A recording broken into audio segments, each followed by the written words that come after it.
अभी अभी कांग्रेस पार्टी को लगा एक और सबसे बड़ा झटका।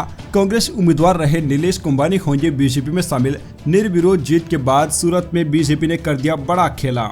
लोकसभा चुनाव में गुजरात की सूरत लोकसभा सीट से कांग्रेस के उम्मीदवार रहे नीलेश कुंभानी अब भारतीय जनता पार्टी में शामिल हो सकते हैं। सूत्रों का कहना है कि वह इसी हफ्ते भाजपा से जुड़ सकते हैं। नीलेश के जल्द भाजपा में शामिल होने की खबरों के बीच कांग्रेस कार्यकर्ता विरोध कर रहे हैं। नीलेश के घर के बाहर कांग्रेसी कार्यकर्ता विरोध करके उन्हें जनता का गद्दार और लोकशाही का हत्यारा बता रहे हैं। सूरत लोकसभा सीट पर बीजेपी के उम्मीदवार मुकेश दलाल की निर्विरोध जीत से नीलेश भी चर्चा में आ गए थे। मुकेश दलाल की निर्विरोध जीत से एक दिन पहले ही नीलेश का नामांकन रद्द हो गया था।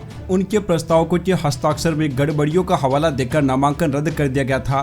कांग्रेस ने सूरत लोकसभा सीट पर बीजेपी उम्मीदवार मुकेश दलाल की निर्विरोध जीत के बाद चुनाव आयोग का रुख किया है। कांग्रेस का आरोप है कि अनुचित प्रभाव के जरिए मुकेश दलाल को विजेता घोषित किया गया।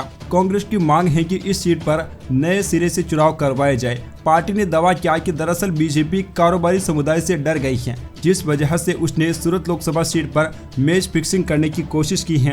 दोस्तों, दरअसल आपको बताना चाहेंगे कि सूरत सीट से बीजेपी के मुकेश दलाल को निर्विरोध घोषित कर दिया गया था। इस सीट पर कांग्रेस के उम्मीदवार नीलेश कुंभानी का नामांकन एक दिन पहले ही रिटर्निंग ऑफिसर ने रद्द कर दिया था। उनके प्रस्तावकों के हस्ताक्षर में गड़बड़ियों का हवाला देकर उनका नामांकन रद्द किया गया था।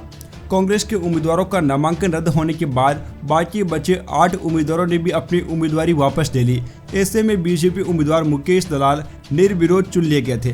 चुनाव आयोग ने उन्हें जीत का सर्टिफिकेट भी जारी कर दिया। यहां पहली बार है जब लोकसभा चुनाव में बीजेपी का कोई सांसद निर्विरोध चुना गया हो। गुजरात की सभी 26 लोकसभा सीटों पर मतदान तीसरे चरण में यानी कि 7 मई को होने वाला है, जिसके लिए नामांकन दाखिल करने की अंतिम तारीख 19 अप्रैल की थी और नामांकन वापस लेने की तारीख 22 अप्रैल है। राज्य की सूरत लोकसभा सीट से कांग्रेस और बीजेपी समेत कुल 11 प्रत्याशियों ने अपना पर्चा भरा था। भाजपा से मुकेश दलाल और कांग्रेस के नीलेश कुंभानी मैदान में थे, जिनके बीच टक्कर मानी जा रही थी। लेकिन दोस्तों, कांग्रेस प्रत्याशी का पर्चा रद्द होने के बाद अब भाजपा निर्विरोध यहां से जीत हासिल कर चुकी है। Subscribe now and press the bell icon. Never miss an update.